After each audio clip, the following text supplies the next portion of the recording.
Hi friends, welcome back to Botanical Woman. I'm Christine. Today we're going to repot my Hoya Chelsea. I have been growing my Hoya Chelsea for the past few months in this glass jar setup.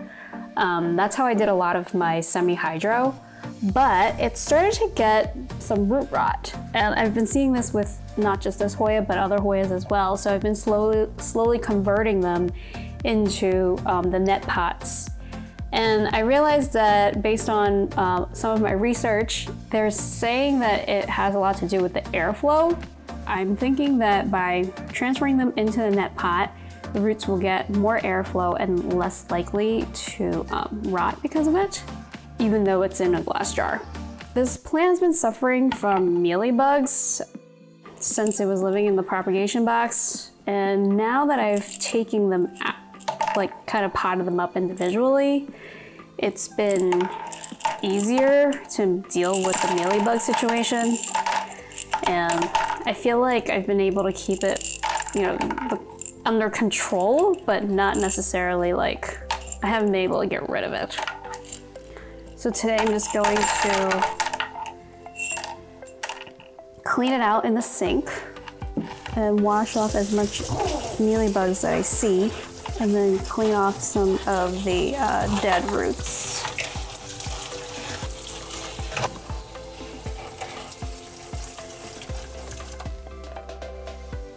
You can tell they're dead because when you, like what I'm doing, there's nothing, there's no bite. They're kind of brown looking rather than like white. But sometimes they can get brown because of just, dirt. It's hard to tell, I'm not gonna lie. I have a hard time still figuring out which ones are alive and dead. Like I'm gonna think this one's completely dead. But is it?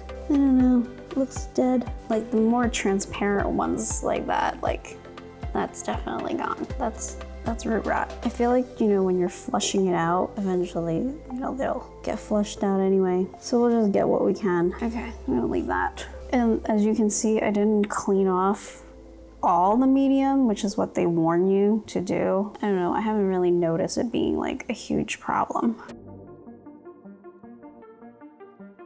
Every single time I've noticed repotting these plants, because this is at least the 4th time I repotted this plant because of mealybugs.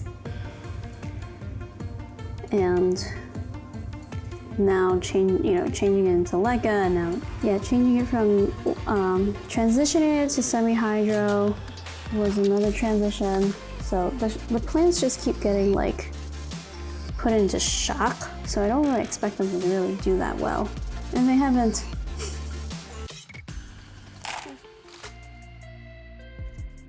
You just want to fill in the gaps so it doesn't move around too much.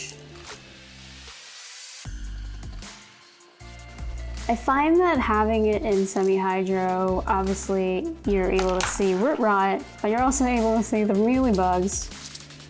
So it's helped in that sense. And I do like growing it in the glass jar.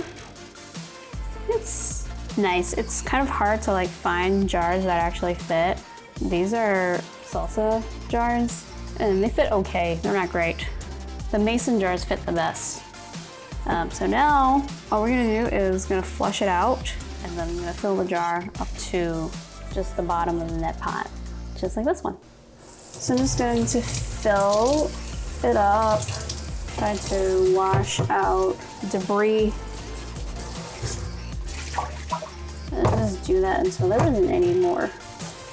And that will happen, I feel like, as you flush out the system, those little dead bits of stuff will just come out. And I'll just fill it up to the line, because the theory is that the roots will find where the water is, so it'll travel down to where the reservoir is, and then it'll start sucking up as much water as it likes.